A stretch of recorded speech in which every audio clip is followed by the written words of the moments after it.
Latest updates ఎప్పటికప్పుడు పొందడానికి big TV WhatsApp channel follow అవ్వండి. లింక్ డిస్క్రిప్షన్ లో ఉంది. అజయ్ భూపతి గారు అంటే ఒక మాటలో చెప్పాలంటే ద మ్యాన్ అట్లీస్ట్ తెలుగు సినిమాకి సంబంధించి హూ నీడ్స్ నో ఇంట్రడక్షన్. గురుగారు నమస్కారం. నమస్తే. వెల్కమ్. యాక్చువల్లీ నాకు ఈ పాడ్కాస్ట్లో భాగంగా సినిమాలకు సంబంధించి నాకు చాలా డౌట్లు ఉన్నాయి. కానీ దానికంటే ముందు మీరు నాకు ఎప్పుడు కనిపించినా సరే నేను మిమ్మల్ని ఖచ్చితంగా అడగాలి అన్న పాయింట్ ఏదంటే, మీరు ఒకసారి ఒక ఛానల్కి సంబంధించి ఒక ఇంటర్వ్యూను ఒక ప్యానల్ డిస్కషన్కి వెళ్ళి అక్కడ ఉన్న క్రిటిక్స్ను ప్రజలను లెఫ్ట్ రైట్ సెంటర్ వేసుకున్నారు మీరు. If you remember back in that become like a huge news. మీకు అసలు సినిమాలకి సంబంధించి సినిమాలపైన ఒపీనియన్స్కి సంబంధించి మిమ్మల్ని ఇరిటేట్ చేసే పాయింట్స్ ఏంటి? జస్ట్ సో దట్ నేను కేర్ఫుల్గా ఉంటాను. నేను తీసిన 3 సినిమాల్లో చూసుకుంటే నా ఫ్యామిలీ పర్సన్స్కే కొన్ని నచ్చినవి ఉన్నాయి, కొన్ని నచ్చలేనివి కూడా ఉన్నాయి. ఒపీనియన్ అనేది ఎప్పుడూ ఉండాలి కూడా.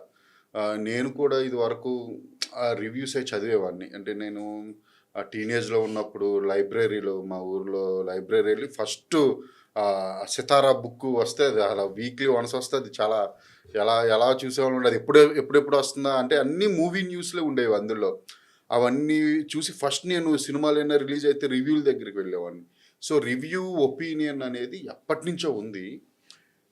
కానీ ఏంటంటే కొంతమంది కావాలని, అంటే తెలియని తనంతో రివ్యూలు రాస్తారు కొంతమంది చాలా ప్రొఫెషనల్గా రాస్తారని. అసలు ఓకే ఇదా అని కూడా మనం అర్థం చేసుకోవచ్చు. ఇంకొక లేయర్ అర్థమవుతుంది. ఆ లేయర్ నిజంగా అది అప్రిషియేట్ చెయ్యాలి కొంతమందిని. ఈ మధ్యన ఏమైపోయిందంటే చూసాక సోషల్ మీడియా వచ్చిన తర్వాత Facebook reviews, YouTube reviews, Insta reviews, Twitter reviews అని ఎవరి ఇష్టం వచ్చింది వాళ్ళు చేస్తున్నారు. కానీ కొన్ని చదివితే బాధ వేస్తుంది. అంటే సినిమా అనేది అంత కిందకి వెళ్ళిపోయిందా అనేది. అలా అని ఒక్కొక్కసారి అంతే ఇది మారిన ఏమంటారు ట్రెండ్ అది. ఇంకా ఫోన్ వచ్చిన తర్వాత ఎవడు ఎలాగైనా పెట్టుకోవచ్చు అనేది ఇప్పుడే అలవాటు అవుతుంది. ఇది వరకు తట్టుకోలేకపోయేవాడిని. అంటే నా సినిమా అనే కాదు, ఈ వేరే వాళ్ళు ఎవరి సినిమాల గురించి అయినా మరీ అధ్వానంగా కావాలని దెబ్బి పొడుస్తూ తెలిసిపోతుంది రివ్యూ చదివితే. రాస్తే కొంచెం బాధ అనేది ఉంది. ఈ మధ్యన కొంచెం అలవాటు అయింది. వాళ్ళు ఎంతవరకు అంటే సినిమా అనేది ఎవరికీ తెలియదండి. అది ఈ రివ్యూలు రాసే వాళ్ళకి ఎవరికీ తెలియదు. నేను చెప్తున్నది ఎంత పెద్ద రివ్యూ అయినా సరే, ఎంత పెద్ద రివ్యూ రైటర్ అయినా సరే అతనికి 100% తెలియదు. 101% కూడా తెలియదు మాకు తెలిసిన దాంట్లో పోల్చుకుంటే. ఏ డైరెక్టర్ అయినా సరే, ఏ ప్రొడ్యూసర్ అయినా సరే, ప్రొడ్యూసర్ అనే అతను ఈ సినిమాకి ఇంత పెడితే మనం తీసుకోగలమా వెనక్కి, మనకి ఏమొస్తుంది ఈ సినిమా ద్వారా అని ఆలోచిస్తాడు. డైరెక్టర్ అనేవాడు టెక్నికల్గా, అంటే ఆల్ డిపార్ట్మెంట్స్ని తన ఆధీనంలోకి తెచ్చుకొని ఎలా చేయాలి అంటే సౌండ్ విభాగంలో కానివ్వండి, లేకపోతే స్క్రిప్ట్ విభాగంలో కానివ్వండి, లేకపోతే ఆర్టిస్టులు పర్ఫార్మెన్స్ విభాగంలో కానివ్వండి, డైరెక్టర్స్కి తెలిసినంతగా ఖచ్చితంగా వీళ్ళకి తెలియదు. ఓకే, ఐడియాస్ ఫెయిల్ అవుతూ ఉంటాయండి ఎప్పుడు కూడా. ఇప్పుడు హీరో ఇక్కడ వస్తాడు, విలన్ అక్కడ వస్తాడు, హీరోయిన్ ఇక్కడ వస్తుంది అనేది ఒక ఐడియా. ఇది స్టోరీ అనేది ఐడియా ఫెయిల్ అయి ఉండొచ్చు చాలామందివి. కొన్ని సినిమాలు నాకు బాగోలేదు, ఫ్లాప్ అయినా కూడా నచ్చినవి ఉన్నాయి. ఓకే, రివ్యూ రైటర్స్ ఎక్స్పెషల్లీ రాసే విధానం ఉంటుంది చూసారు. కొన్ని హార్ష్ పారాస్ అంటారు. అంటే వీళ్ళు ఇంక వేస్ట్, లేకపోతే వీళ్ళు వద్దు. అసలు అది ఎలా ఉంటుందంటే ఎప్పుడు కూడా నువ్వేం కోరుకున్నావు, నువ్వు కేవలం రివ్యూ రాసినప్పుడు నీ పాయింట్ ఆఫ్ వ్యూ చెప్పాలి. నువ్వు జనాల పాయింట్ ఆఫ్ వ్యూ చెప్పడానికి నువ్వెవడు? మీకు అర్థమైందని మీకు నీ పాయింట్ ఆఫ్ వ్యూలో ఆ సినిమా నీకు నచ్చుండకపోవచ్చు. ఓకే, ఒక సినిమా ఫ్లాప్ వచ్చినంత మాత్రాన ఇతను రాడ్ డైరెక్టరు అని చెప్పి నువ్వు ఒక రివ్యూ పెడితే దాని మీనింగ్ ఏంటి? అసలు నువ్వు ఇదే విధంగా చూసుకుంటే ఎనీ డైరెక్టర్, మణిరత్నం అసలు ఫస్ట్ తీసిన ఫ్లాప్ సినిమా. నిజంగా వీళ్ళే రివ్యూ రైటర్స్ కనుక అప్పుడు ఉండుంటే, ఇప్పుడున్న టెక్నాలజీ అప్పుడు ఉండుంటే, ఈరోజు మనం మణిరత్నం అనే ఒక డైరెక్టర్ మిస్ అయిపోయి ఉండేవాళ్ళం. సచిన్ టెండూల్కర్ కూడా మిస్ అయిపోయాడు. అవును కదా చెప్తున్నాను. నువ్వు సినిమాలో ఉన్న నీకు నచ్చలేని పాయింట్స్ని చాలా పద్ధతిగా వివరించాలి. నీ పని అదే ఒక రివ్యూ రైటర్గా, చాలా పద్ధతిగా వివరించాలి. సో నువ్వు హార్ష్గా చెప్పడం వలన ఏది ఉపయోగం ఉండదు. మహా అయితే నువ్వు మాట్లాడిన పద్ధతికి ఒక 100 మంది ఎక్కువ చూడొచ్చు నీ ఛానల్కి వచ్చి. ఓకే, దానివల్ల నీకు డబ్బులు రావచ్చు. సో అది జరుగుతుంది తప్ప అంతకు మించి అక్కడ ఏది జరగదు. బాగా డీప్గా వెళ్ళి నా ఉద్దేశం ప్రకారం ఒక హిట్ సినిమా తీసిన ప్రొడ్యూసర్ కానీ, ఒక హిట్ సినిమా తీసిన డైరెక్టర్ కానీ, ఒక హిట్ సినిమాకి పనిచేసిన ఎవడైనా సరే వాళ్ళే రివ్యూలు ఇవ్వాలి నేను అంటా. తర్వాత ఎందుకు అంటానంటే, నేను వాళ్ళు కనీసం వాళ్ళ లైఫ్లో ఒక హిట్ సినిమా తీశారుగా. హిట్ సినిమా తీసాడు అంటే వాళ్ళకి ఖచ్చితంగా తెలుసుగా. అంటే ఫ్లాప్ హిట్ నేను ఎందుకు అన్నానంటే, మీ దృష్టిలో హిట్ సినిమా తీసిన వాడే డైరెక్టర్ కాదు. ఓకేనా? ఫ్లాప్ సినిమా తీసిన వాడు డైరెక్టర్ కాదు. ఈవెన్ డైరెక్టర్ గురించి నేను అంటాను. హీరో, హీరోయిన్, ప్రొడ్యూసర్ సక్సెస్ ఉంటేనే నువ్వు మనిషి అన్నట్టు మాట్లాడతారు. ముందు ఆ ధోరణ పోవాలి. సినిమాని అంటే వివరించే విధానం మారాలన్నా. నువ్వు ఒక సినిమా చూసిన తర్వాత కూర్చుని ఒక ఫ్రెండ్కి చెప్తున్నట్టే చెప్పాలి ఆ సినిమా ఎలా ఉందో నువ్వు రివ్యూలు. అంతేగా నువ్వు పని కట్టుకుని నువ్వు యాకాలి, పేకాలి, లేకపోతే వీళ్ళని చెడుగుడు ఆడుకోవాలి అనేది మటుకు ఆ ధోరణి ఉండకూడదు. అది కనిపిస్తుంది ఇప్పుడు రివ్యూస్లో చాలా వాటిలో. అది ఉండకూడదు అంట నేను. Sir fair enough sir. దీని మీద ఇంకొక కౌంటర్ ఆర్గ్యుమెంట్ ఈస్, ఇప్పుడు కోర్స్ డిఫరెంట్ సెట్స్ ఉన్నాయి కానీ పాయింట్ నెంబర్ 1 ఈస్, ఎవరైతే రివ్యూ చేస్తున్నారో క్లియర్గా ఇది ఆ రివ్యూ చేస్తున్నారంటే ఆ వెబ్సైట్, ఆ పలానా మనిషో, అది యూట్యూబ్, ఇంకోటి వాట్ ఎవర్, అది వాళ్ళది అంటూ అందరికీ తెలిసింది, అది చూసే యూజర్ కూడా. That's point 1. పాయింట్ 2, నా bigger question always is, A language అయినా, అది హాలీవుడ్ అని కొట్టుకోండి, ఈ రివ్యూ రైటర్ కానీ ఆ రివ్యూ ప్లాట్ఫామ్ కానీ ఆన్ ద హోల్ సినిమా కానీ ఆ సినిమాలో యాక్ట్ చేసిన హీరోలు కానీ తీసిన డైరెక్టర్ వీళ్ళకంటే పెద్ద అవుతారా? అంత ఇన్ఫ్లుయెన్షియల్ అవుతారా? ఏమైపోతుందంటే డెఫినెట్లీ ఇప్పుడు మారిన పరిస్థితులకు అనుగుణంగా చూసుకుంటే అవుతున్నారేమో అనిపిస్తుంది.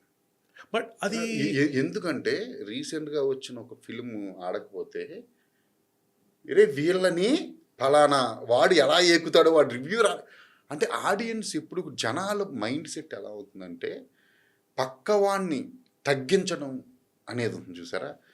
ఎవరైనా ఎదుటివాడిని తగ్గిస్తుంటే ఆనందం పొందే మైండ్ సెట్స్ మన సమాజంలో ఎక్కువ ఉంటాయి. అది సమాజం ప్రాబ్లం కదా. అదే అంటున్నాను.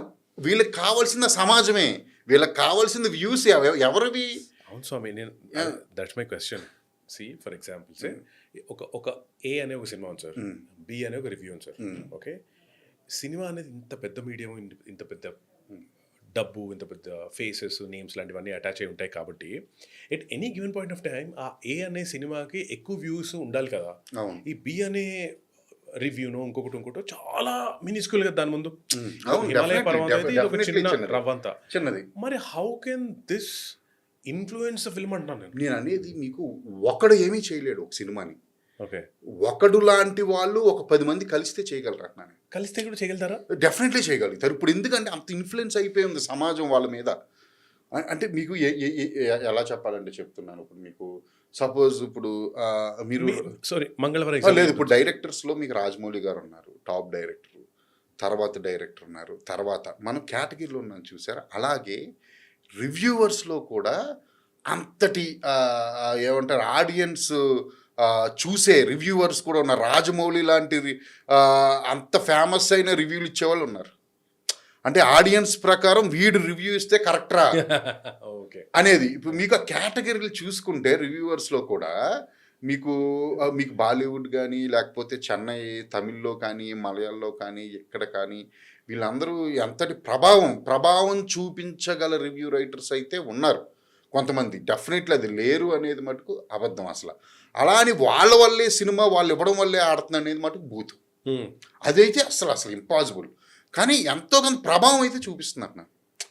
మీకు అర్థమైందా? రివ్యూ రైటర్స్ అనే వాళ్ళు సినిమాల మీద వాళ్ళు ఇచ్చే రివ్యూలు అనేవి సినిమాల మీద 100% ప్రభావం చూపిస్తుంది. సో వాట్ ఈస్ మీ ప్రకారంగా మీరు చూసే సొల్యూషన్ ఏంటి సార్? సొల్యూషన్ ఏం లేదు, చూస్తూ ఉండడమే. ఎందుకంటే టెక్నాలజీ మారిపోతుందండి. మనం ఎవరిని ఆపలేము. ఎవరిని ఆపుతాం? ఎక్కడో మా ఊర్లో ఉండి ఒకడు ఫోన్ పట్టుకుని వాడు సరదాగా టైప్ చేసి పెడతాడు, బూతులు తిడితే ఇదేం సినిమారా, ఏంట్రా అసలు, అది ఇది అని తిడతాడు. వాడిని ఇలా ఆపగలమా? ఆపలేము. మీకు ఏమైపోతుందంటే నేను చెప్తున్నాను, వాళ్ళకి ఆడియన్స్ ఎందుకు ప్రభావం అవుతున్నారంటే వాడు తిట్టే బూతుల్లో, వాడు మాట్లాడే మాటలో వ్యంగ్యం ఉంది. అవి పక్కవాడిని దిగజారుస్తుంటే ఎంజాయ్ చేసే మనుషులు ఉంటారు చూసారా, వాళ్ళు ఎక్కువ చూస్తూ ఉంటారు. ఎక్కువ చూస్తున్నారు, వ్యూస్ వస్తున్నాయి కదా అని వీడు ఇంకా పేటరైపోతాడు. మీకు అర్థమైందా మీకు? అలాగే ఇప్పుడు చాలామంది నేను చూస్తున్నాడు, యాపిల్ 2 యాపిల్స్ ఇస్తే యాపిల్ టమాటాలు ఇస్తానని చెప్పి ఎవరో రివ్యూ రైటర్ ఉంటాడు. వీళ్ళందరికీ సినిమాల మీద కూర్చోమని నాతో వచ్చి ఒకసారి. వాళ్ళు ఏమంటారు, మాకు మీకున్నంత పరిజ్ఞానం లేదు, మేము ఓన్లీ ఆడియన్స్, మేము థియేటర్లోకి వెళ్ళి చూసాం, మాకేమనిపిస్తే చెప్తామంటారు. వాళ్ళని ఏమనగలం మనం? బట్ ఆ పాయింట్ రైటే కదా సార్. అదే అంటున్నా, నేను ఏం అనలేమంటున్నా. కానీ మీకు ఏమైపోయిందంటే విమర్శనాత్మకంగా విమర్శించేదానికి కూడా ఒక పద్ధతి ఉంది. Constructive. నేను అనేది అది. కన్స్ట్రక్టివ్ మీకు నచ్చలేదు చెప్పండి, డెఫినెట్లీ చెప్పాలి. మీరు అవి మేము తీసుకుని ఆ తప్పులు జరగకుండా నెక్స్ట్ ఆటలో జాగ్రత్త పడాలి. కానీ అది చెప్పే విధానం కరెక్ట్గా చెప్పమంటారు. సో సార్, ఇప్పుడు సొల్యూషన్ ఈ సో కాల్డ్ డెవిల్ ఏదుందో, ఇప్పుడు దీంతో మంచి చేసుకొని ఫ్రెండ్షిప్ చేసుకోవడం బెటరా, లేకపోతే ఇక అటాక్ చేయడమేనా? ఆర్ అది అవతల వైపు తీసుకునే పర్సన్ బట్టి ఉంటుంది. Okay, individual to individual. అది ఎవరి ఇష్టం వాడిది. కొంతమంది పట్టించుకోరు. సో సార్, దీనివల్ల అంటే నేను ఎందుకు కొడుతున్నానంటే సార్, మీరు ఫ్రమ్ RX100 టు మంగళవారం వరకు మీరు ఏదైనా కుండ కాదు కదా, మైక్ కూడా పగలగొట్టి మాట్లాడే ఒక ఇమేజ్ మీకు ఉంది. మీరు అలాంటి పర్సన్ కాదు మాకు తెలియదు కదా, మాకు చేసి చూస్తే రారా చూసుకుందాము నీ పెతాపం టైప్ ఉంటుంది. యాక్చువల్లీ కాదు. So my question is, when you write a film, because you're a brilliant writer, అంటే మీకు డైరెక్టర్గా 10 మార్కులు వేస్తే రైటర్గా 90 మార్కులు వేయాలంటారు కదా. సో మై క్వశ్చన్ ఈజ్, మీరు రాస్తున్నప్పుడు కూడా ఇలాంటి అవుట్ సైడ్ ఏజెన్సీస్ ఫ్యాక్టర్స్ మిమ్మల్ని ఎఫెక్ట్ చేస్తాయా? నో 1% కూడా.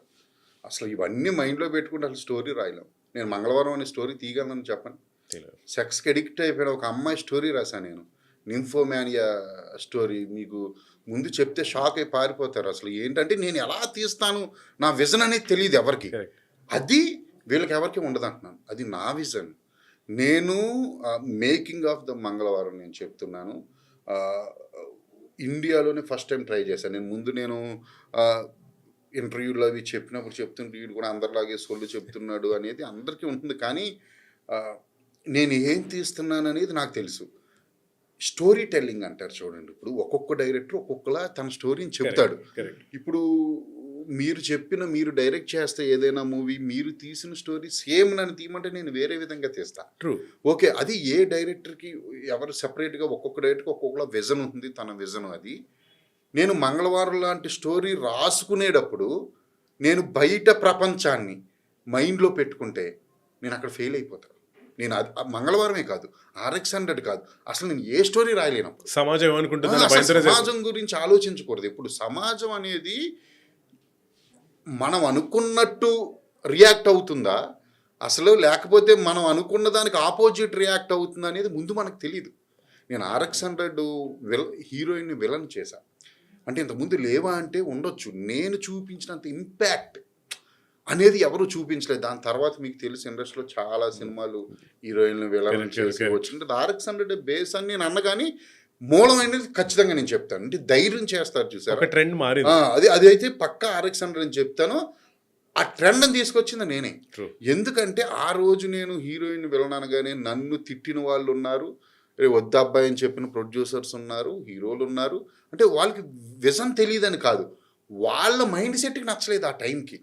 ఓకే, నేను లేదు ఇదే చేస్తాను నేను అని చెప్పి నేను ఆ రోజు RX100 తీసా.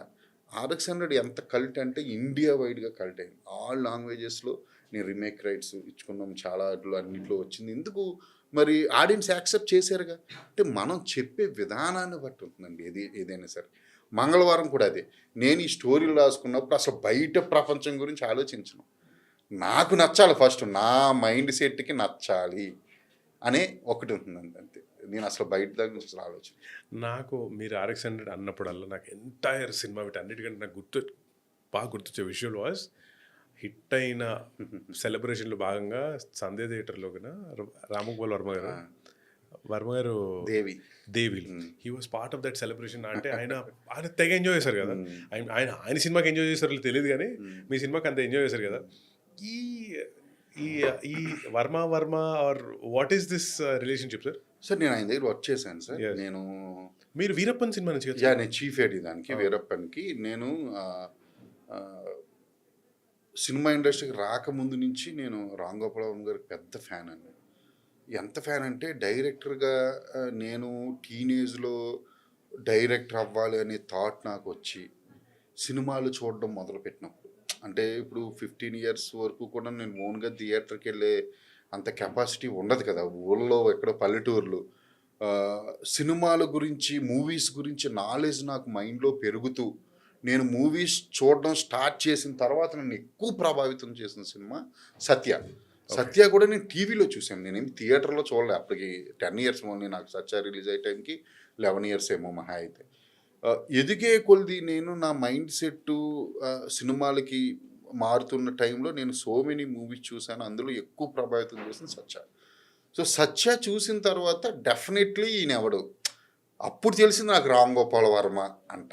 ఆయన ఒక డైరెక్టరు, ఆయన ఫలానా అంటాను. అప్పటి నుంచి ఎక్కువ సినిమాలు చూడడం మొదలుపెట్టాను. నేను ఎప్పటికైనా ఇండస్ట్రీకి వెళ్తాను, నేను రామ్ గోపాల్ దగ్గర పని చేస్తాను, నేను డైరెక్టర్ అవుతానని చెప్పి నేను 16 ఇయర్స్ ఉన్నప్పుడు అనుకున్నాను. నమ్ముతారా మీరు? నేను 10th క్లాస్ అయిపోయిన తర్వాత ఫేర్వెల్ పార్టీలో ఫ్రెండ్స్ అందరూ బుక్ రాసుకుంటాను, స్లామ్ బుక్, అందులో ఇప్పటికీ ఉంది నా దగ్గర. నేను రామ్ గోపాలం దగ్గరికి వెళ్ళాలి అని రాశాను నేను మా ఫ్రెండ్స్కి. నేను ఆయన దగ్గర పని చేయాలి, నేను ఎప్పటికైనా డైరెక్టర్ని అవ్వాలి అని. సో ఈరోజు నేను ముందు కూర్చున్నాను. అది అచీవ్మెంట్ అంట. దానికోసం నేను చాలా ప్రయత్నించాను, ఏమి 1 డేలో అయిపోయింది కాదు అదేమి. సో అది మైండ్లో పెట్టుకుని ఎన్ని ఒడిదొడుకులు వచ్చినా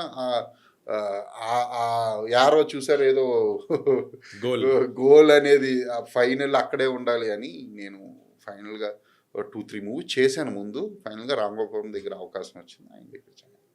సార్ ఆ లెవెల్లో ఈ జనరేషన్లో అంటే మీరు డైరెక్టర్ అయిపోయిన తర్వాత ఇప్పుడు మిమ్మల్ని అంత ప్రభావితం చేసింది ఆర్ ఇన్ఫ్లుయెన్స్, ఇన్స్పైర్ రెండు చేసిన డైరెక్టర్ ఎవరు sir? In any language? Ram Gopal Varma. ఇప్పుడు కూడా? ఇప్పుడు కూడా. ఓకే. ఎందుకంటే నేను ఏమంటున్నానంటే ఆయన సినిమాలు నేను చూసి నేను అర్థం చేసుకున్న విధానం, అంటే ఒక్కొక్కడు ఒకటి అర్థం చేసుకుంటాడు. నేను ఇప్పుడు వస్తున్న సినిమాల గురించి నాకైతే నచ్చట్లేదు. ఒక 10 to 15 క్లాసిక్స్ తీసాడండి ఆయన. ట్రూ. అది నేను 1-2 క్లాసిక్స్ తీస్తేనే మనం లైఫ్ లాంగ్ చెప్పుకుంటున్న ఈ రోజుల్లో డైరెక్టర్స్. ఆయన 10 to 15 క్లాసిక్స్ మూవీస్ చేయడం అంటే. చెప్పండి sir me list of favourite Varma films. Shiva, okay, క్షణం క్షణం, వావ్, ఐ థింక్ అంతం, అంతం, ఐ లవ్ అంతం. ఎందుకంటే hero character villain character sir. ఇప్పుడు మీరు చూస్తున్న యానిమల్ క్యారెక్టర్ అంటే చెప్పిన విధానం వేరే ఆయన, కానీ అంతంలో విలన్ హీరో. సో అవన్నీ ఎక్స్పెరిమెంటల్స్. అవి గాయం, రంగీలా, సత్య, కంపెనీ వాటే మూవీ. అసలు ఆ మేకింగ్ చూస్తే అసలు అదిరిపోద్ది అసలు. అబ్ తక్ చెప్పన్, అంటే ఈయన మీకు ఆ రైటింగ్ లేకుండా వెళ్ళదు. ఈయన ప్రొడక్షన్ చేసిన, ఈయన కంప్లీట్ ఎడిట్ రూమ్ లో కూర్చుంటారు, మీకు తెలియదు వేరే వాళ్ళు చేసిన. సర్కార్, రక్త చరిత్ర, బూత్, హర్రర్ మూవీస్ లో కౌన్, బూత్ చాలా బాగుంది నాకు. అండ్ రాత్రి కూడా, నేను రాత్రి మూవీ గురించి చాలా డిస్కషన్ జరిగింది నాకు ఆర్జీవికి. ఎందుకంటే 91 అది రిలీజ్ అయింది, 92 అనుకుంటా. ఆ రోజుల్లో రాత్రి సినిమా మేకింగ్ చాలా కొత్త. నాట్ ఓన్లీ టాలీవుడ్, ఇండియన్ సినిమాకే కొత్త. మీరు నేను అడిగితే అన్నారు ఆయన నాతో, ఆ సౌండ్కి ఎక్కువ ఖర్చు పెట్టుకున్నారంటే. అంటే చూడండి, సౌండ్ గురించి ఆలోచించే డైరెక్టర్ చాలా తక్కువ అని. మీరు అసలు రంగీలాలో అయితే అసలు ఒక్కటి చెప్తున్నా మీకు, డైరెక్టర్ తీయకుండా, డైరెక్టర్కి విజన్ లేకపోతే ఎవ్వడు ఏమి చేయలేదు. అసలు చెప్తాను, వెయిట్ చేస్తాను. ఏది? ఏక్ హసీనాతి. అంటే పర్వాలేదు, నాకు చాలా రోజుల తర్వాత చూసాను, నాకు అంత ఓకే. కానీ డర్నమనాహై కూడా లేదు నాకు అంత. నాకు ఇప్పుడు నేను చెప్పిన ఈ మూవీస్ చాలా ఇష్టం. గోవింద ఇష్టమే, కానీ నాకు అంటే అప్పట్లో చేసిన ఎక్స్పెరిమెంట్లు ఉంటాయి చూసారా, అంటే ఇంకా ఎక్కువ చూపించాలి కదా, ఇప్పుడు ఇంకా అంటే గుళ్ళో ఇంకా దొబ్బేయడం అది ఆ కిరీటం అది ఇంకా చూపించాలి కదా అని ఒక ఆడియన్గా నేను ఫీల్ అయ్యా. యాక్చువల్గా ప్రాక్టికల్గా వాళ్ళకి ఎంత కష్టాలు వచ్చినాయి సినిమాకి అనేది వేరే విషయం, కానీ నాకు అది ఒక్కటి అంటే సింపుల్గా తేల్చేసారే అనేది ఉంటుంది గోవిందా గోవిందాలో. సో సార్, మీరు when you're writing film or ఈ ఐడియాని చూస్ చేసుకున్నప్పుడు అంటే ఈ ఐడియాని నేను ముందుకు తీసుకెళ్తాను, దీని మీద నా ఎఫర్ట్స్ పెడతాను, నా టైం స్పెండ్ చేస్తాను అనడానికి ఆ హుక్ పాయింట్ ఏంటి? బికాస్ మీలాంటి వాళ్ళకి చాలా ఐడియాలు వస్తాయి కదా. వస్తాయి. ఏమైపోతుందంటే మీకు ఇప్పుడు మంగళవారం ఉంది కదా, మంగళవారం నేను మహాసముద్రం ముందు నుంచి ఉంది ఓకే, పాయింట్ ఉంటుంది, అది మైండ్లో రన్ అవుతూ ఉంటుంది. ఇప్పుడు నేను మీ దగ్గరికి దిగి వస్తుంటే కూడా ఎక్కడో నాకు స్టోరీ రన్ అవుతూ ఉంటుంది మైండ్లో, అదేం చేద్దాం ఇలా చేద్దాం అని. ఈ థాట్ ప్రాసెస్ ఆలోచనలో చాలా డెవలప్ అవుతూ ఉంటున్నాయి. ఓకేనా, వేరే వాళ్ళకి వస్తాయంటే వస్తాయి, నా మైండ్లో ఉన్న బోలం థాట్లు సినిమాల కింద వచ్చినాయి. అంటే పాయింట్స్ సీన్ టు సీన్ కాదు అండి, చిన్న చిన్న పాయింట్లు వచ్చేస్తాయి, తప్పదు, అప్పుడు పక్కన పెడతాం. మన రే వచ్చేసింది సరే మనం అయితే కరెక్ట్ రూట్లోనే ఉన్నాం అనే ఒకటి ఆలోచన అలా అందరికీ జరుగుతూనే ఉంటుంది. అది ఆ థాట్ ప్రాసెస్ ఏదో సింపుల్గా ఈ రోజు అనుకుని రేపు డెవలప్ చేసే అటువంటిది నేను చేయలేను, అది మైండ్లో రన్ అవుతూ ఉండాలి. దాని మీద నాకు కాన్ఫిడెన్స్ రావాలి. నాకు కాన్ఫిడెన్స్ వచ్చిన రోజున ఎంతమంది నో అన్నా ఎస్ అనేవాడి కోసం వెతుకుతూ ఉంటాను. ప్రూఫ్ చేశారు కదా. అంటే నేను అసలు స్వాతి నిమ్మగడ్డ లాంటి వాళ్ళు ప్రొడ్యూసర్స్గా వచ్చారంటే ఈయనకి 100 కోట్ల సినిమా తీస్తారనుకున్నా, చూస్తే గేమ్ మారిపోయింది అసలు అక్కడ. సో ఇప్పుడు at the same time sir, ఇప్పుడు అగైన్ మీరు చెప్పినట్టు మంగళవారం అని ఇప్పుడు ఏమంటారంటే నాకు ఒకళ్ళిద్దరు ఫోన్లు చేసి అజయ్ నీకు మనం ఆ మూవీ చేద్దాం ఈ మూవీ చేద్దాం అన్నప్పుడు నేను అంటాను ఏమంటానంటే ఇంపాక్ట్ అనేది 100 కోట్లు పెట్టడం వల్ల రాదు. ఓకే, స్టోరీ 100 కోట్లు సినిమా చేస్తే అందులో డెఫినెట్లీ హీరోకి 50% ఇవ్వాలి.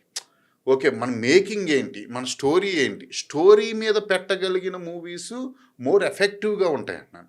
నిజంగా ఆబ్వియస్లీ అవి కూడా తీస్తా నేను. సో నేను అనేది కొన్ని మూవీస్ అన్నీ ఇంక అలాగే అనుకుంటే ఎంతమంది హీరోలు ఉన్నారు మనకి, ఎంతమంది డైరెక్టర్లు ఉంటారు, ఇప్పుడు సినిమాలే తీయలేము. అప్పుడు 4 years 5 years సినిమా చేయాలి. నేను ఆ టైప్ కాదు, ఐడియా నేను వచ్చింది కొత్త వాళ్ళతో కదండి, RX100. సో నాకు ఆ కాన్ఫిడెన్స్ ఎప్పుడు ఉంటుంది, అటైనా వెళ్తాను, పెద్ద సినిమా ఇటు చిన్న సినిమా అయినా చేసేయగలను. సో ఇన్ దాట్ సెన్స్ ఇప్పుడు ఒక ఐడియా మీకు వచ్చి కన్సిస్టెంట్గా మిమ్మల్ని ఎక్సైట్ చేస్తుంటే మీరు దాన్ని ఫాలో చేస్తారు, రైట్. కానీ మిమ్మల్ని మీరు ఆ ఐడియాస్ అన్నీ మీ బ్రెయిన్లోకి రావడానికి, మిమ్మల్ని మీరు అప్డేట్ చేసుకోవడానికి మీరు చేసే పనులు ఏంటంటే పేపరా, మాటల, పుస్తకాల, సినిమాల, వాట్ యు డు? అప్డేట్ అనేది ఎప్పుడు కూడా చెప్తాను, మనం ల్యాప్టాప్ ముందు కూర్చుని హాలీవుడ్ మూవీస్ చూసేస్తే అప్డేట్ అవ్వం. అది అవతారికి పేర్లు పెట్టిన వాళ్ళు కూడా నాకు తెలుసు. ఓకే, వాళ్ళు ఇప్పటికీ డైరెక్టర్లు అవ్వలే. అప్డేట్ అనేది మన చుట్టూ ఉన్న సమాజం నుంచి మనం ఏం తీసుకుంటున్నాము, మనం మన ఈ సొసైటీని మనం ఎలా చూస్తున్నాం, ఈ సొసైటీలో ఏం జరుగుతుంది అసలు, అది దాని మీద ఎక్కువ దృష్టి పెడితే అదే అప్డేట్ అవ్వడం. ఇంకా అంతకుమించి అప్డేట్ ఏముంది అంటే అబ్జర్వెంట్గా ఉండడం.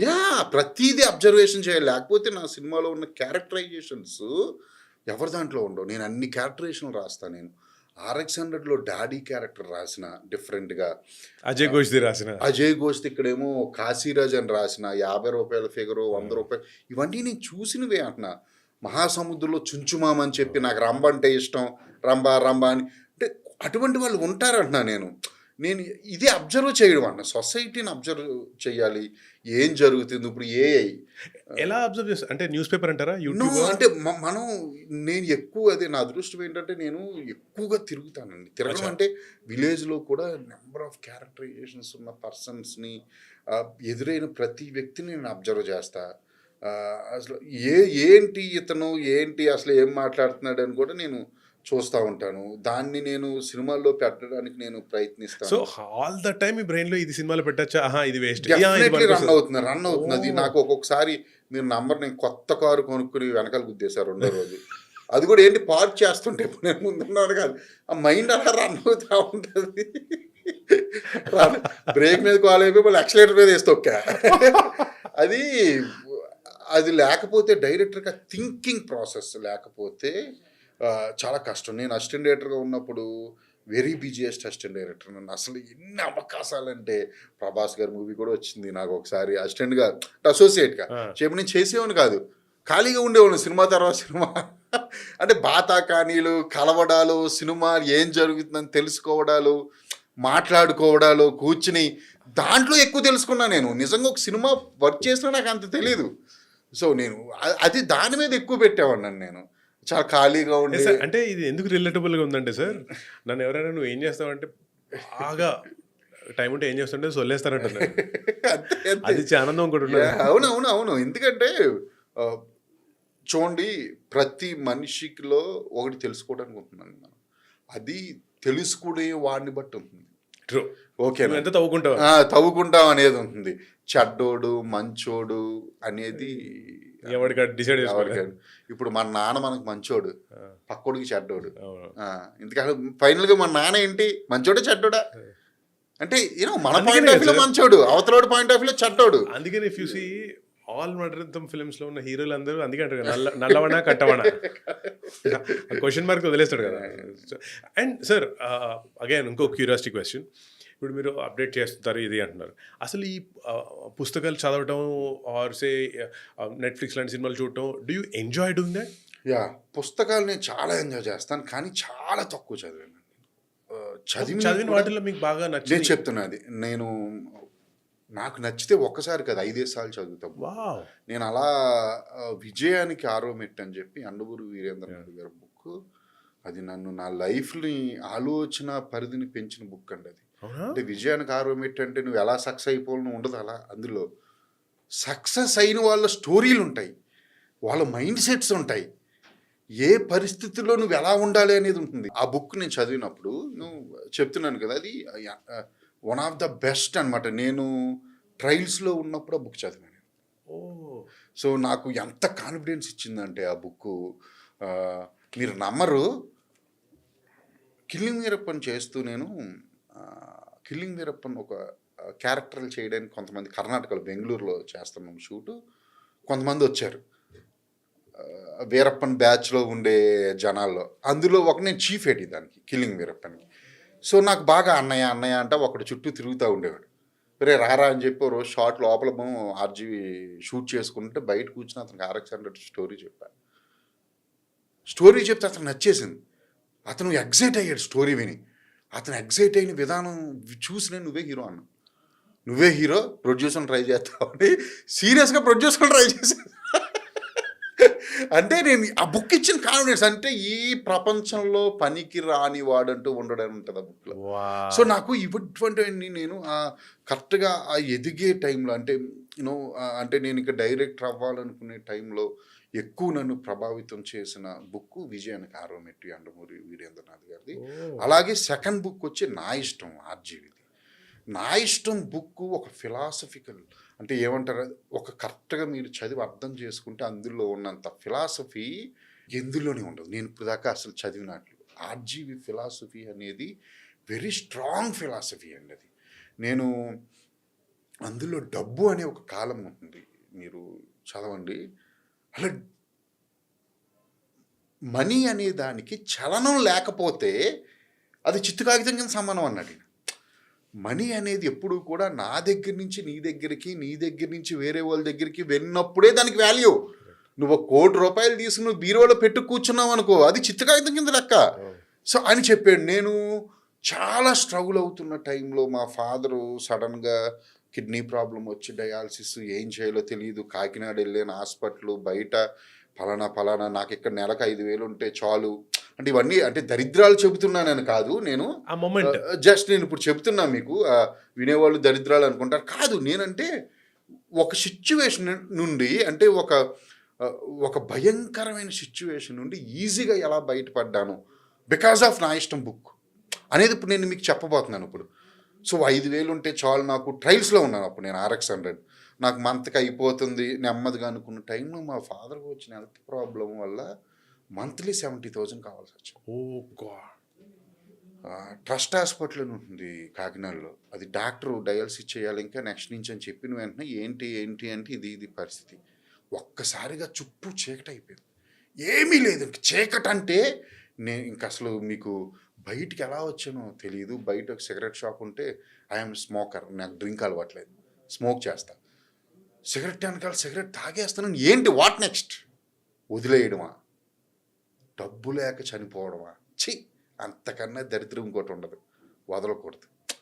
మా ఫాదర్ని. సో మనకి ఎంత చేశారు, ఎనీ ఫాదర్ ఎనీ మదర్ పిల్లల కోసం చాలా చేస్తారు, ఓకేనా. సో ఖచ్చితంగా ఏదో ఒకటి చెయ్యాలి అనుకున్నప్పుడు నాకు ఇందులో ఉన్న డబ్బు అనే కాలం గుర్తొచ్చింది. నేను మా బాసుకు కూడా చెప్పాను. డబ్బుని ఏం చెప్పాడు ఆయన, చలనం ఉన్నప్పుడే దానికి వాల్యూ అని చెప్పాడు. సో నేను వెంటనే మా ఫ్రెండ్స్కి ఫోన్ చేశాను, ఒక 5-6 వాళ్ళకి ఇదే ఫిలాసఫీ చెప్పి, వాళ్ళు బుక్స్ చదవరు, వాళ్ళు ఏదో జాబులు చేసుకునేవాళ్ళు, ఊళ్ళో వాళ్ళు, వాళ్ళ దగ్గర డబ్బులు తీసుకున్నా. వాళ్ళు ఏంటి, నేను ఈ ఫిలాసఫీ చెప్పేసరికి వీడు తెలివైన వాడు, వీడు ఖచ్చితంగా డబ్బు అప్పు ఇచ్చేవాడికి మనం ఏం నమ్మకం పుట్టించాలి, నేను తిరిగిస్తా అనే నమ్మకం పుట్టించాలి. వాళ్ళందరిలో ఆ నమ్మకం పుట్టించి నేను ఆల్మోస్ట్ 2 years మా ఫాదర్ని రన్ చేశా డయాలసిస్. ఇది RX100 హిట్ అయిన తర్వాత అప్పులు తీర్చాం మొత్తం అందరికి వచ్చిన రీమేక్ రైట్స్ డబ్బులతో. సో నేను మళ్ళీ మా ఫాదర్ని చూపించింది హైదరాబాద్ తీసుకొచ్చి కాంటినెంట్లో 5 star హోటల్లో ఉంటుంది. తగ్గకూడదు అనుకున్నాం, మనం తగ్గితే మనల్ని మిగతా వాళ్ళందరూ వచ్చి తొక్కేస్తారు, జీవితం అనేది తొక్కేస్తుంది, మనం ఎప్పుడూ తగ్గకూడదు, దీని అమ్మ ఏదైనా చెయ్యాలి పైనే ఉండాలి అనుకుని చిన్న హాస్పిటల్లో కూడా కాదు పెద్ద హాస్పిటల్ దానికి తగ్గట్టే డబ్బు ట్రై చేస్తూ ఉండేవాడిని నేను. ఒకరి దగ్గర ఇదే ఫిలాసఫీలు చెప్పి వాడు ఖచ్చితంగా నేను, కానీ మైండ్లో నాది ఉంది, వాళ్ళు ఏ నమ్మకంతో నాకు ఇస్తున్నారో ఆ నమ్మకాన్ని మటుకు ఎప్పటికైనా తీర్చాలి. సో సక్సెస్ అవ్వాలి, సినిమా తీయాలి ఖచ్చితంగా. ఇవంతా పెయిన్ నాకు RX100కి. సినిమా రిలీజ్ అయిన రోజున, ఇట్టు టాక్ వచ్చిన రోజున ఒక్కడనే ఉంటాను రూమ్లో, నేను రూమ్లోకి నేను ఒక్కడనే ఏడ్చాను. ఎందుకంటే అది ఎలా ఉందంటే ఏడ్చి బయటకు వచ్చా, నాకు బరువు తగ్గిపోయిన, బరువు కూడా కాదంటే ఆ టైంకి డైరెక్టర్లు అవుతుందని చాలామంది వస్తారు. ఓకే, మేమందరం కొత్త వాళ్ళం కదా RX100కి, ప్రొడక్షన్ దగ్గర నుంచి అందరూ కొత్తే కదా. మేము ఏదో ఇండస్ట్రీలో నిలబడాలి, పేరు రావాలి, పేరుతో పాటు డబ్బు రావాలి అని అన్నీ నాకు RX100తో వచ్చింది. That is the success. నాకు ఈ సక్సెస్ అవ్వడానికి కారణం మీరు అడిగారు కదా బుక్స్ చదువుతారా అని. ఈ విజయానికి ఆరోమెట్టు నా ఇష్టం ఈ 2 బుక్స్. నేను ఎందుకంటే ఇప్పుడు కొంతమంది అంటారు శ్రీశ్రీ బుక్స్ చదివేవా నువ్వు, లేకపోతే ఇంకో బుక్స్ చదివేవా, నాకు ఇష్టం ఉండదు అవి. ఎందుకంటే అగ్రెసివ్నెస్ అనేది వాళ్ళ బుక్స్లో ఉంటుంది. నేను ఆల్రెడీ అగ్రెసివ్, మీరు అది అయితే అయిపోయింది ఇంకా. నేను ఆల్రెడీ అగ్రెసివ్, నాకు వాటితో పని లేదు. పైగా అప్పుడున్న పరిస్థితులు వేరు, వాళ్ళు బుక్స్ రాసినప్పుడు ఉన్న పరిస్థితులు వేరు. అందుకే నేను స్టార్ట్ చేశాను, కానీ చలం గారివి శ్రీశ్రీవి నాకు అంత ఎక్కలే. ఆల్రెడీ నాకు ఎప్పుడు బీపీ టక రన్ అవుతున్నప్పుడు ఇంకా నన్ను పైకి తీసుకెళ్లేది ఎందుకంటాను, నన్ను కిందకి దించేది కావాలి, ఆలోచించేది కావాలి. సో నాకు ఈ 2 బుక్స్ మీ బ్రెయిన్ ఛానలైజ్ చేయాలి. అవును, నాకు ఈ 2 బుక్స్ బాగా నచ్చాయి. ఇంతకీ కలిసారా యండమూరి గారిని? నేను కలవలేదు. రీసెంట్గా నేను మంగళవారం 2 పర్పస్ కొంచెం కలవాలి. మంగళవారం 2 అసలు మామూలుగా ఉండదు, అది నెక్స్ట్ లెవెల్ ఉంటుందని నేను చెప్తున్నాను కదా. నేను ఏ జానర్ చేస్తే ఆ జానర్లో ద బెస్ట్ చేయాలనుకుంటా. నేను RX100 ఒక జానరు, మహాసముద్రం ఒక జానరు, మంగళవారం ఒక జానరు, ఇప్పుడు 2 ఇంకో జానర్ ఉంటుంది మంగళవారం, కానీ పర్ఫెక్ట్ సీక్వెల్ ఉంటుంది. నేను అది ఏంటనేది ఆ టైం వచ్చినప్పుడు నేను చెప్పాను. సార్ మీలాంటి వాళ్ళు మీరు కోరుకున్న మీ గురువు గారి దగ్గర మీరు పనిచేసినప్పుడు that's like dream come true కదా. ఆ టైంలో ఒక 1 or 2 for ever and ever అంటే మీ మనవాళ్ళకి చెప్పుకునే లాంటి ఏదైనా ఒక మెమరబుల్ స్టోరీ ఎక్స్పీరియన్స్ లాంటిది ఏదైనా ఉందా that you can tell us? Like మీరు ఇందాక చెప్పినట్టు Pankaj Tripathi, one of the best actors in India. కానీ పంకజ్ త్రిపాఠిది ఏమైందంటే నేను దూసుకెళ్తాక నేను వర్క్ చేశాను. ఓకే, ఇంకా RGV కన్నా ముందే. అప్పుడు చెప్తాం మేము RGV fans, RGV assistants, Anurag Kashyap వీళ్ళందరికీ ఫ్యాన్స్. అంటే వాళ్ళ సినిమాలు రిలీజ్ అయితే చూసేవాళ్ళం. గ్యాంగ్స్ ఆఫ్ వస్సేపూర్ సినిమా రిలీజ్ అయినప్పుడు అందులో ఒక యాక్టర్ పంకజ్ త్రిపాఠి బాగా చేశాడు. సో మాకు ఇందులో క్యారెక్టర్ కావాల్సి వచ్చి దూసుకెళ్తాలో వీరుపోట్ల గారికి చెప్పిన పవనవుడు అంటే పాపం ఆయన మమ్మల్ని బాగా ట్రస్ట్ చేసేవాడు. మీకు బాగా చేస్తాడు అనిపిస్తున్నాడు. డెఫినెట్లీ చేస్తాడు. వెంటనే బాంబే నుంచి అతన్ని పిలిపించాము. పంకజ్ త్రిపాఠి యాక్ట్ చేశాడు ఇక్కడ దూసుకెళ్తాలో. వరస్ట్గా యాక్ట్ చేశాడు నిజం చెప్పాలని. ఎందుకు చేశాడంటే వాళ్ళు థియేటర్ ఆర్టిస్టులు అండి. వాళ్ళకి మెయిన్ ఏంటంటే వాళ్ళ ఓన్ లాంగ్వేజ్లోనే వాళ్ళకి పట్టు. పక్కకు వస్తే వాళ్ళు యాక్టింగ్ అంటే జస్ట్ మనం మాట్లాడుకున్నట్టు యాక్ట్ చేస్తారు వాళ్ళు, ఓకేనా. వాళ్ళు పక్క లాంగ్వేజ్కి వచ్చేసరికి మన ప్రకాష్ రాజ్ గారు, కోటా గారు లాగా చేయలేరు వాళ్ళు. సో వాళ్ళు ఓన్లీ ఓన్ లాంగ్వేజ్లోనే పట్టుంది. అక్కడే వాళ్ళ సెటిల్డ్ యాక్టింగ్తో వాళ్ళు పర్ఫార్మెన్స్తో ఆడియన్స్ని ఎంగేజ్ చేస్తున్నారు తప్ప వాళ్ళు పక్క లాంగ్వేజ్లోకి వస్తే చేసే ఆర్టిస్టులు అయితే కాదు. పంకజ్ త్రిపాఠి మీరు అంటారు గ్రేట్ యాక్టర్ అని, నేను అంటాను నాకు అంత ఇష్టం ఉండదు. ఓకే, మీకు నచ్చిన యాక్టర్ ఎవరు సార్? కోట శ్రీనివాసరావు గారు. ఆయన్ని మించిన యాక్టర్ ఆయన ఇక్కడ కాదు. మలయాళీకి పంపండి యాక్ట్ చేస్తాడు, బాంబే పంపండి యాక్ట్ చేస్తాడు, తమిళ్ పంపండి యాక్ట్ చేస్తాడు. ప్రకాష్ రాజ్ గారు ఈజ్ యాక్టర్. పంకజ్ అంటే నా పాయింట్ ఆఫ్ వ్యూ చెప్తున్నాను. నేను అనేది పంకజ్ ఓన్ లాంగ్వేజ్లో నెక్స్ట్ లెవెల్ యాక్టర్ అయి ఉండొచ్చు. తెలుగుకి వచ్చేసరికి జీరో అయిపోయాడు ఆయన. అసలు పాపం ఆయన చేయలేరండి అందరూ. అది పాపం ఆ రెస్ట్రిక్షన్స్ ఇబ్బందులు ఉంటాయి కాస్త. ఆయనకి లాంగ్వేజ్ అర్థం కాదు, వాళ్ళకి అవన్నీ చాలా ఉంటాయి. హోంవర్క్ చెయ్యాలి తప్పకుండా, వాళ్ళు అంతా ఏమి చేయరేమి. సార్ మీరు అసలు in front of the camera అసలు ఎప్పుడు ఆస్పైర్ కూడా చేయట్లేదా? లేదు, నేను అసిస్టెంట్గా చేసినప్పుడు ఎప్పుడు ఏమన్నా సడన్గా ఒక ఆర్టిస్ట్ రాకపోతే నన్ను గెంటేసేవారు. నేను మంచి సన్నగా అసలు బాగుండేవాడిని. అలా అన్ని సినిమాల్లో యాక్ట్ చేశాను చిన్న చిన్నగా. నేను అసిస్టెంట్గా చేసిన ప్రతి సినిమాలో ఎక్కడో ఒక చోట అందరూ చేస్తూ ఉంటారు కదా, అది ఏమంటే అసిస్టెంట్ డైరెక్టర్లు అంటే అత్యవసర పరిస్థితుల్లో వెళ్ళిపోవాలి కెమెరా ముందు. అన్నిటికీ ప్రిపేర్ అయిపోయి. నేను వంగవీటిలో కూడా యాక్ట్ చేశా. చిన్న చిన్న క్యారెక్టర్స్ ఉంటాయిలేండి అవన్నీ. సార్ ఐ డోంట్ నో, నేను అడగకూడదు, ఒకవేళ ఇబ్బంది అయితే చెప్పకండి. అసలు మహాసముద్రం అనేది వాట్ వెంట్ రాంగ్ సార్? అంటే మీరు వెన్ ఇట్ వాస్ అనౌన్స్ నేను దళపతి అనుకున్నది, ఓకే, కానీ ఇప్పుడు మీరు ఒకసారి అనాలిసిస్ చేసుకుంటే ఏమన్నా అస్సలు చేసుకోండి, నాకు తెలియదు ఎందుకు ఫ్లాప్ అయింది. ఎవరికి తెలియదు సార్ అది. ఇప్పుడు కాదు, నేను మీకు ఒకటి చెప్తాను, వింటారా? నేను ఇంతకుముందు కూడా చాలా సార్లు చెప్పా, RX100 ఎందుకు హిట్ అయిందో నాకు తెలియదు, మహాసముద్రం ఎందుకు ఫ్లాప్ అయిందో నాకు తెలియదు. ఎందుకు చెప్తున్నానంటే RX100 చాలామంది ఏం డైరెక్షన్ చేసేవారా, సూపర్ స్టోరీ రా అన్నారు. ఇంకా చాలామంది హీరోయిన్ క్యారెక్టరైజేషన్ అదిరిపోయిందిరా, హీరోయిన్ అదిరిపోయిందిరా, ఇంకా కొంతమంది సాంగ్స్ అదిరిపోయిందిరా, హీరో ఏం చేసాడు రా అని ఇంకొంతమంది. సో ఈ అన్నిట్లో అసలు ఎందుకు ఆడిందనేది నాకు తెలియదుగా. అలాగే మహాసముద్రం కూడా ఎందుకు ఇది బాగాలేదు అని కొంతమంది చెప్పారు. అసలు ఎందుకు ఫ్లాప్ అయిందో నాకు తెలియదు. అవునా? ఓకే, అది తెలుసుకున్న రోజున నేను అడిగాను అనుకోండి మీలాంటి 10 మందిని, నేను సో ఒక అనాలిసిస్ చెప్తారు. ఓకే, అది నేను ఎప్పుడు తీసుకుంటానంటే, నేను మళ్ళీ మహాసముద్రమే వేరే లాంగ్వేజ్లో రీమేక్ చేస్తున్నాను అనుకోండి, అప్పుడు మేము మీలాంటి వాళ్ళందరినీ నేను కనుక్కుని అవి లేకుండా చూసుకుని చేస్తా. ఆ సినిమా అయిపోయింది, కంప్లీట్ న్యూ స్టోరీ, మంగళవారం complete new characters, complete new style of making.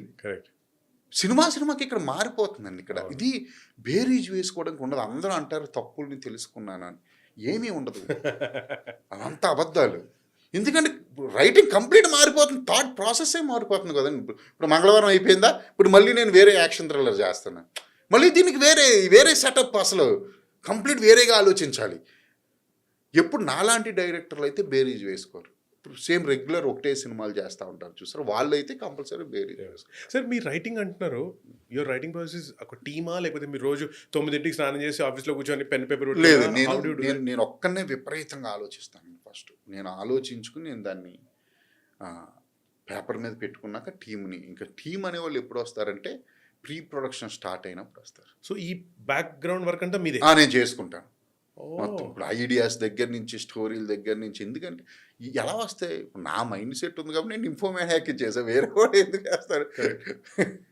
Correct. ఆ థ్రిల్లర్ కూడా నేను విలేజ్ మర్డర్స్ అనగానే చాలా వచ్చినా నేను తీసిన విధానం వేరు. నేను మ్యూజిక్ థీమ్స్ మీద షార్ట్స్ తీసాను. మీరు మంగళవారం చూసిన RX100 చూస్తే పిల్లారా సాంగ్ రావడానికి ముందు 4 minutes డైలాగ్ ఉండదు, కంప్లీట్ మ్యూజిక్ మీద ఉంటుంది సినిమా.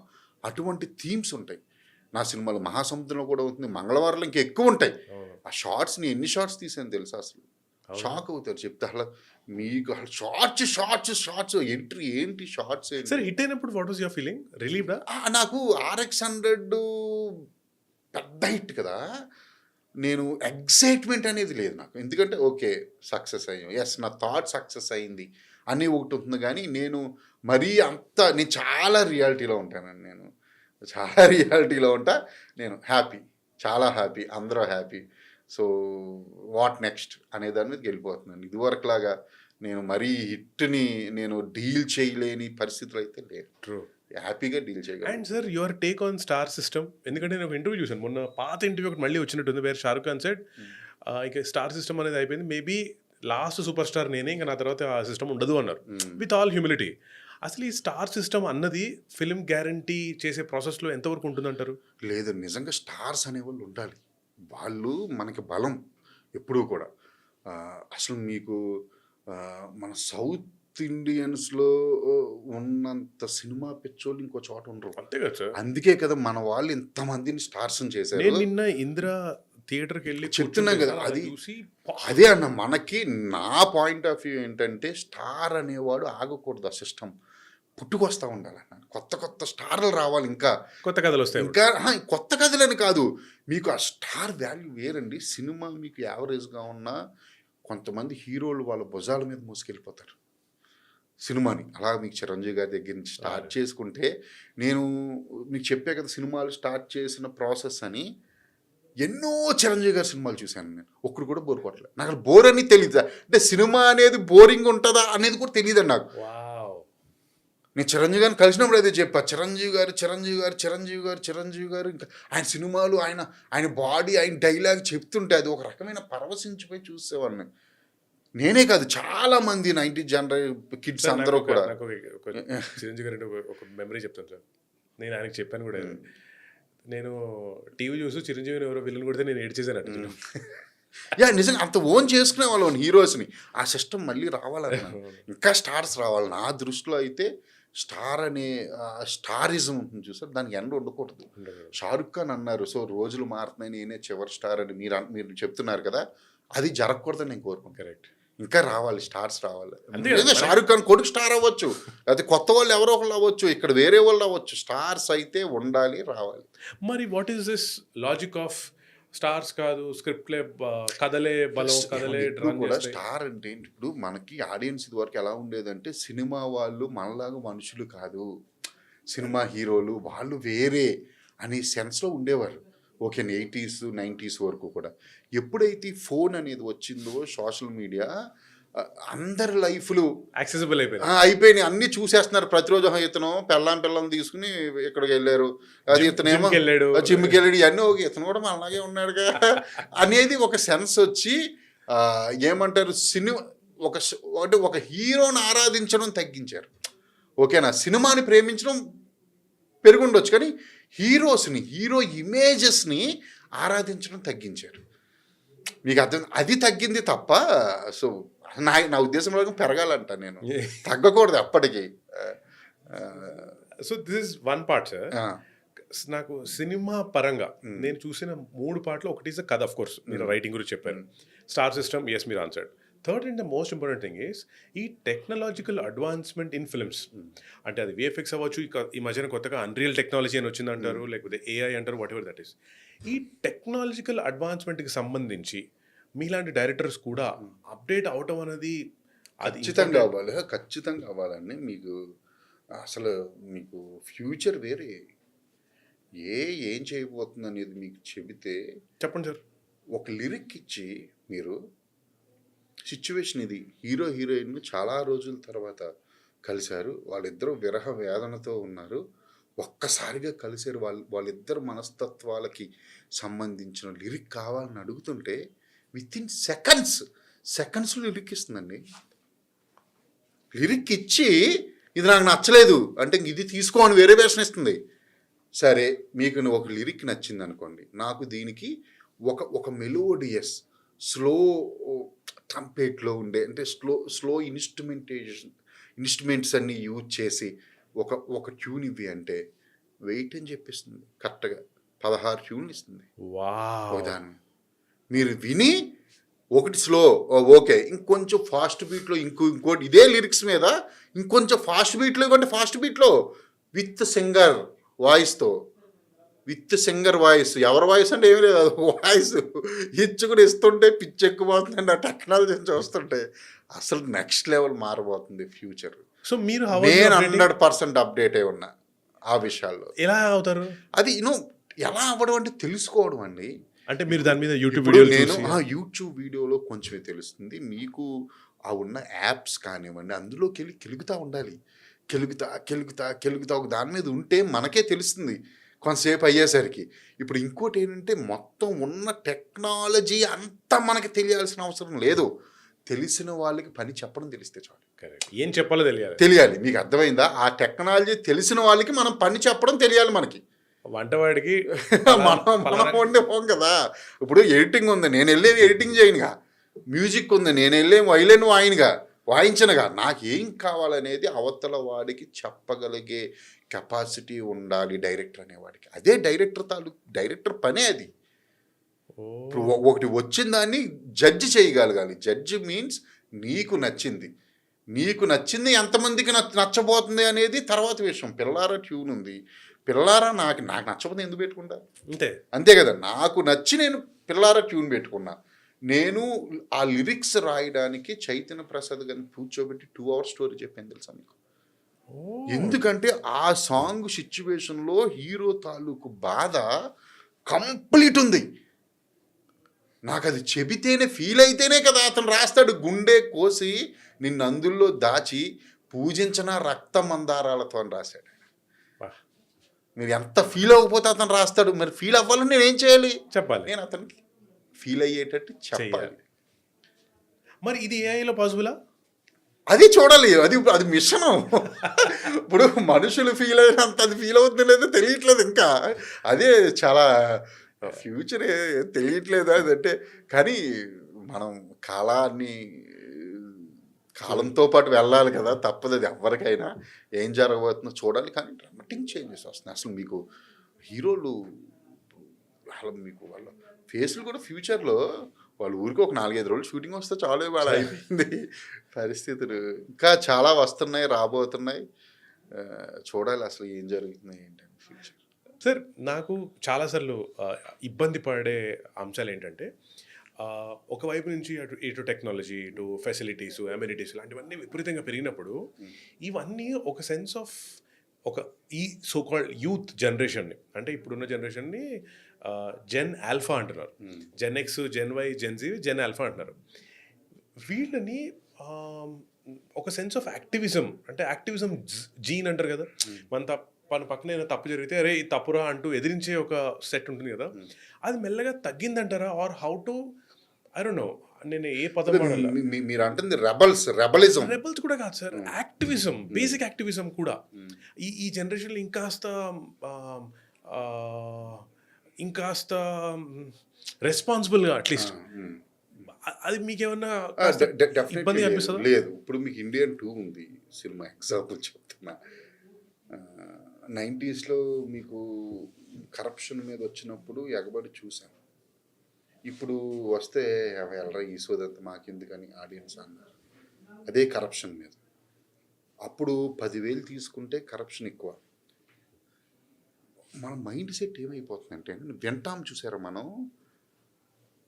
కరప్షన్ అనేది ఈరోజు మనం 100 కోట్లు 1000 కోట్లు వింటున్నాం.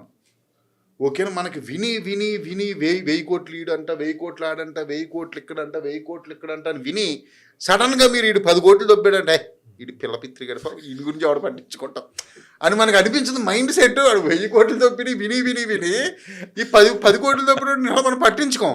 సో మన సమాజం కూడా ఇలా అయిపోయింది. మనం ఇప్పుడు సోషల్ మీడియా ఓపెన్ చేస్తే ట్విట్టర్లో పిల్లాన్ని నరికేసి రోడ్డు మీద రక్తం కారిపోతుంటే మెట్ల మీద కత్తిపట్టు కూర్చున్న వీడియో ఒకటి, లైవ్లో తలలు నరికే వీడియో ఒకటి, లైవ్లో రేపెటములు చెయ్యబోయే వీడియోలు ఒకటి. అంటే ఇటువంటి వీడియోలు చూసి అసలు మనకి రోడ్డు మీద ఏమన్నా కొట్టుకుంటే మనం పట్టించుకోవట్లేదు. ఇంకా ఎంజాయ్ వీడియోలు అదే మీకు అర్థమైందా? మనం ఎఫెక్టివ్ వీడియోలు చాలా చూసి ఈ కొట్టుకోవడం అనేది నథింగ్ కదా. పిల్లపిత్రి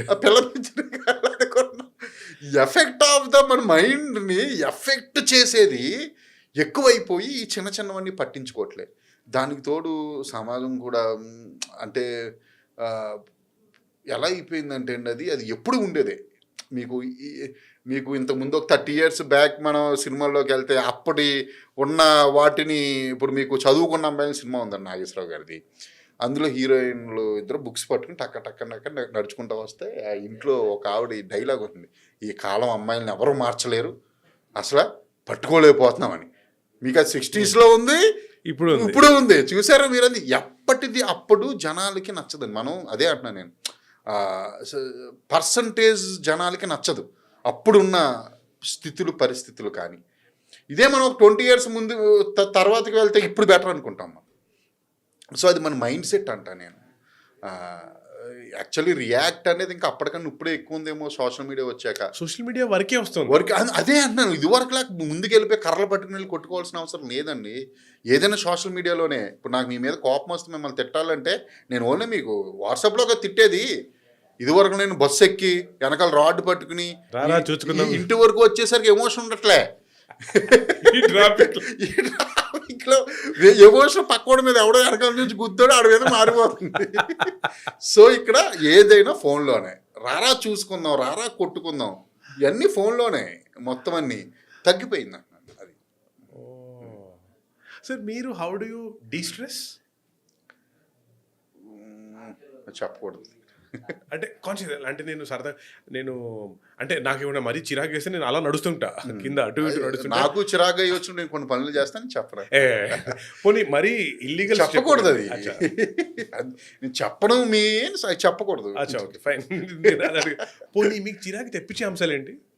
చిరాకు పెట్టే మనుషులు కాకుండా ఏం పెద్ద ఉండవు. అలా ఒకదాని మీద అనేది అయితే ఏమి ఉండదు. అలా చిరాకు తెప్పించే ఈ విషయం అని పర్టికులర్. పోనీ ఇంకా ఫ్లిప్ చేస్తా. పోనీ మీకు మనుషుల్లో నేను ఎవరైనా సరే మీకు అసలు మనుషుల్లో నచ్చని క్వాలిటీలు ఏంటి?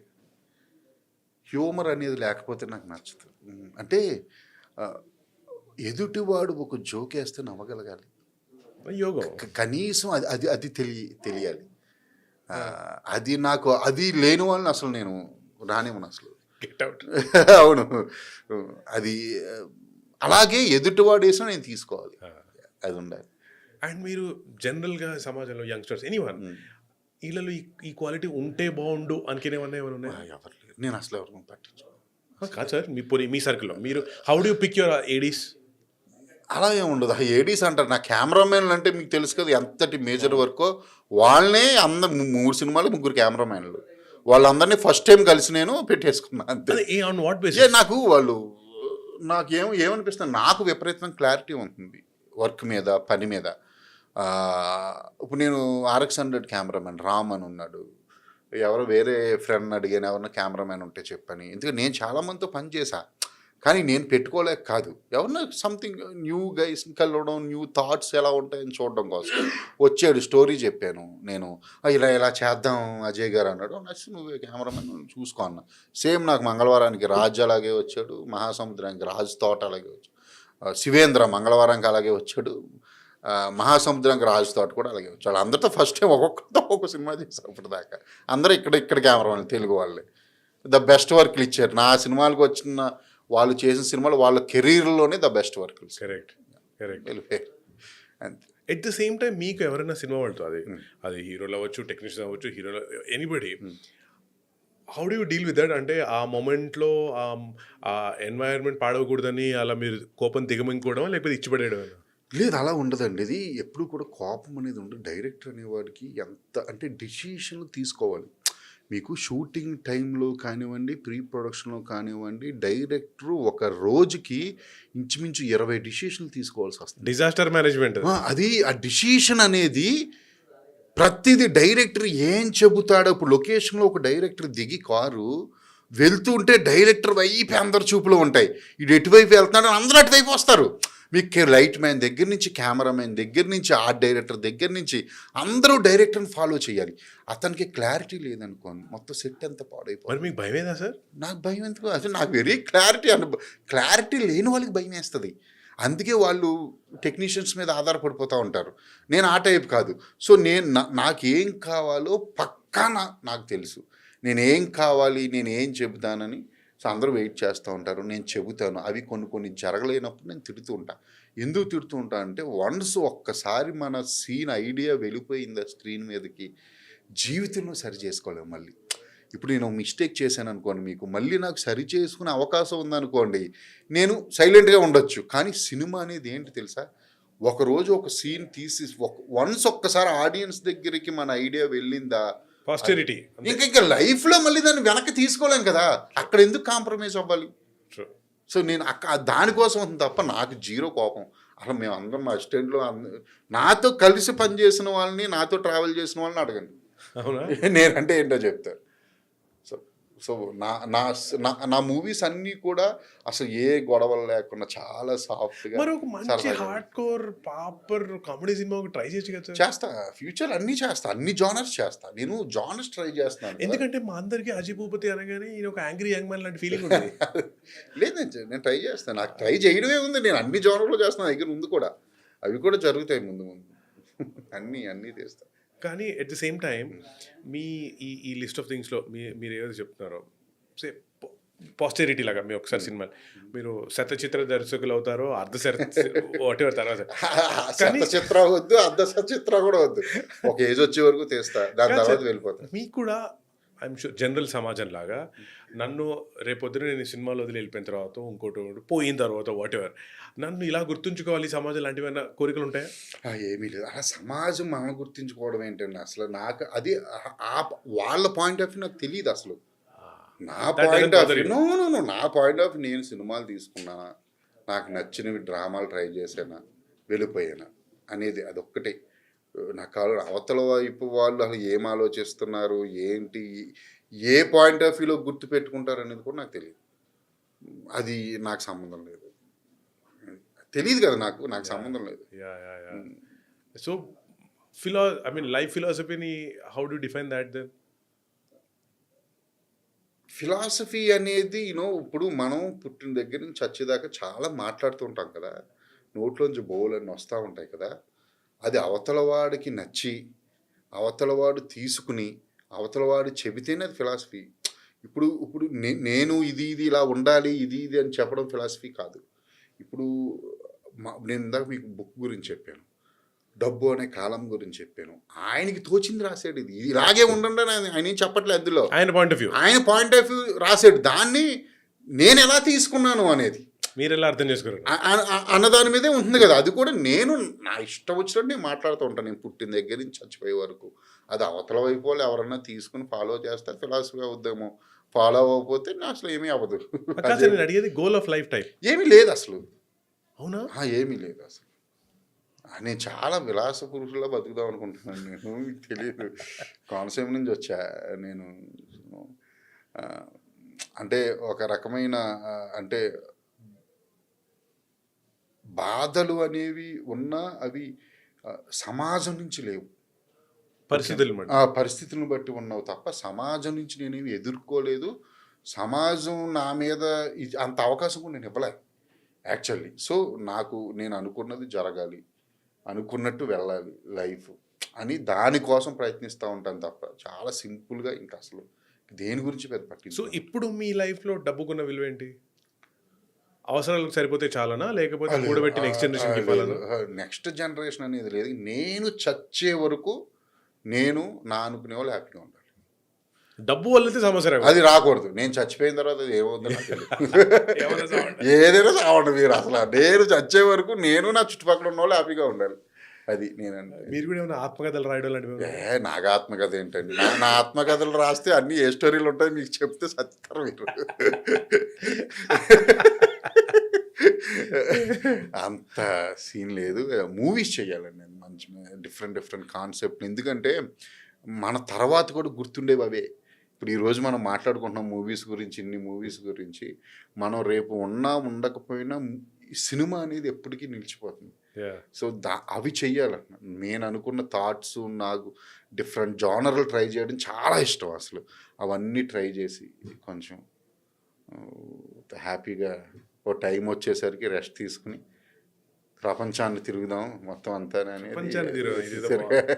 ప్రపంచం మీద పడి తిరుగుదాం అనేది ఆశ అంతే. ఇదైతే నేను మ్యాచ్ చేస్తాను, నేను అదే పని చేస్తుంటాను కదా.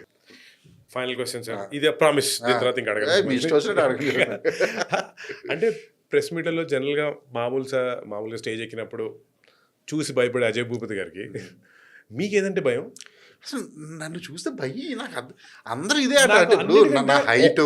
సార్ కాదు, ఇవన్నీ కట్అవుట్ సరే సార్, నాకు ఒక ఇంటర్వ్యూ గుర్తుందండి. మీరు మైక్ పట్టుకొని లెఫ్ట్ హ్యాండెడ్ ఇచ్చారు. అప్పటి నుంచి ఒక ఇమేజ్ పడి చిన్న పిల్లలకు ఉంటదిగా.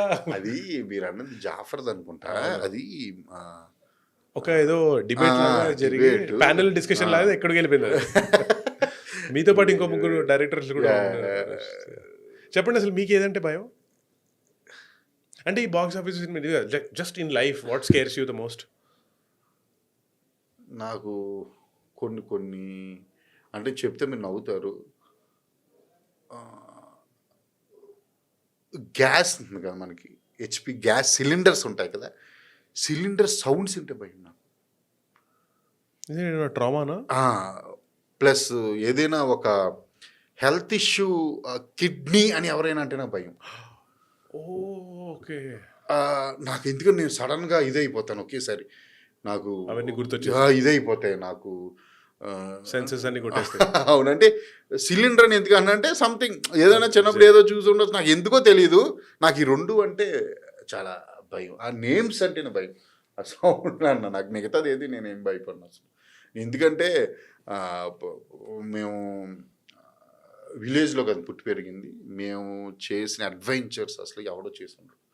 అన్నీ చేసాం మేము నైట్స్లో. అది మంగళవారం తీయడానికి కూడా కారణం అది. ఆ అట్టి తోటల మధ్యలో మీకు పిన్ డ్రాప్ సైలెంట్లో ఊపిరాడదు. అక్కడ మేము నైట్స్ వెళ్ళేవాళ్ళం. మేము అది చాలా అడ్వెంచర్లు పుట్టి పెరిగినారు. చాలా అంటే రఫ్ అండ్ టఫ్గా ఉండేవాళ్ళం. ఇప్పుడున్న సిటీ పిల్లలకి ఏం తెలియదు. సిటీ అంటే ఇప్పుడున్న విలేజ్ పిల్లలకు కూడా తెలియదు.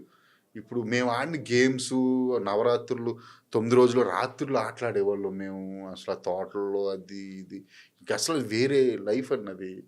మేము అన్నీ చూసి వచ్చాను నేను. సో ఆ భయం అనేది అయితే నాకు ప్రకృతి పరంగా భయం లేదు. నేను వరదలు చూసా, నేను తుఫాన్ 96 తుఫాన్ కళ్ళ ముందు అలా కూర్చుని చూసా. ఇంట్లో చెట్లు ఎగిరిపోవడం అవన్నీ, కోనసీమ మొత్తం ఎగిరిపోయింది 96 తుఫాను. మా ఊరే గోదావరి. ఆల్మోస్ట్ 2-3 ఇయర్స్కి ఒకసారి ఏటుకొట్టుకు సమానంగా వాటర్ వచ్చేస్తుంది వరదకి. సో ఇవన్నీ ప్రకృతి వల్ల వచ్చే భయాలు లేదండి నాకు. అవన్నీ మేము చూసే వచ్చాము. మనుషులు అంటారా, అసలు నా దగ్గరికి కొంచెం నన్ను చూసి భయపడాలి. అదేమి లేదు. సో చంపక తగలకుండా దూరంలో ఉంటారు. అదేమి లేదు. నాకు భయం, బాధ అయితే ఉంటుంది. నేను చాలా ఎమోషనల్ పర్సన్, చాలా అంటే చాలా ఎమోషనల్ పర్సన్. ఎలాంటి బాధలు? అన్ని రకాలు. అసలు నా వల్ల అవతల వాడికి ఏ ఇబ్బంది కలగకూడదు అనుకుంటాను. ఫస్ట్ ఆఫ్ ఆల్ ఏ ఇబ్బంది కలగకూడదు నా వల్ల.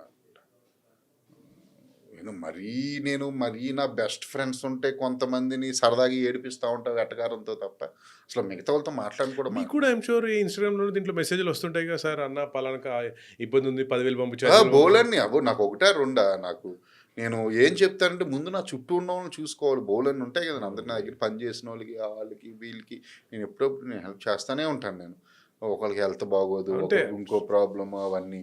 సో ఇవే బౌలర్ని ఉంటాయి. చాలామంది అనుకుంటారు కోట్లు ఉండు ఉంటాయి కోట్లాడు అవన్నీ ఎవరి కష్టాలు. అంటే ఏదో సినిమాలో డైలాగ్ ఉంది కదా, డబ్బు ఉంటే కష్టాలు, మా డబ్బులు ఏం తెలుసు అని. అలా but great talking to you sir. I hope you liked it. బాగా నేను చాలా ఎంజాయ్ చేశాను కదా. మరి మనం ఇంకోసారి చక్కటి చాయ్ పెట్టుకుని కబుర్లు చెప్పుకుందాం. అలాగే. Thank you so much Ajay గారు. Thanks again. అండ్ మంగళవారం 2 తీసినా, మీరు యాక్షన్ సినిమా తీసినా మేము మాత్రం వెయిటింగ్. అలాగే తప్పకుండా. Thank you so much. Will see you again. Bye.